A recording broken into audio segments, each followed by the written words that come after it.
Je pense que quelqu'un d'heureux contribue plus au bonheur sur la terre que quelqu'un de malheureux. Je pense que quand on est un bon ami pour soi, on est plus heureux. Et ça rayonne, et ça pétille. Et je crois que c'est ça l'apport fondamental de cette amitié, de cette auto-amitié. Je pense qu'on ne peut pas être un bon ami pour quelqu'un d'autre si on n'est pas un vrai bon ami pour soi. Quand on est un bon ami pour soi, quand on sait s'écouter, qu'on se fait confiance, ben, il y a des choses assez top qui se passent. Mais on a tous des amis. Et donc, on a une notion relativement claire de ce qu'est l'amitié. C'est qu'un ami, c'est quelqu'un qui m'accepte et m'apprécie tel que je suis. La question qui se pose alors, c'est dans quelle mesure est-ce que je cultive ces qualités à mon égard? Dans quelle mesure est-ce que je m'accepte et je m'apprécie tel que je suis? On va pas souvent voir à l'intérieur. Mais être ami avec soi, c'est s'accepter dans sa globalité, avec toute cette partie qui pue un peu plus. Mais en fait, elle est magnifique, cette partie-là.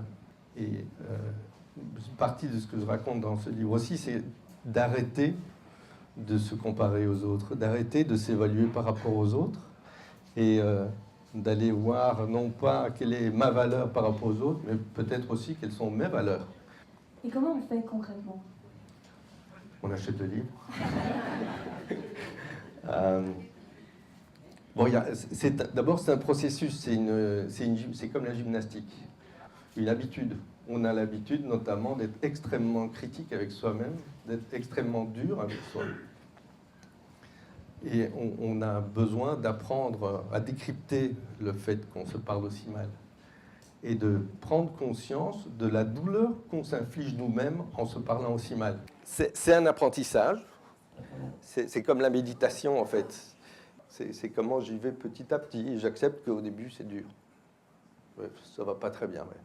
Si je commence pas, c'est comme mes pages de mon bouquin, si je les avais pas faites, il n'y aurait pas de bouquin. Merci beaucoup pour votre présentation. Apprécié, mais c'est plus par rapport à la confrontation à la société dans laquelle on se trouve. Est-ce que c'est plus pour être plus résilient au système ou finalement est-ce qu'on peut envisager un changement du système? Et ça rejoint la dernière question qui a été posée de comment est-ce que justement cette perspective peut amener à une perspective de transformation peut-être quelque part. À partir du moment où je suis dans le système, si je change, le système change. Je ne peux aider bien ou correctement les autres qu'à partir du moment où je sais de quoi je parle. Et donc j'ai besoin de faire du nettoyage constant.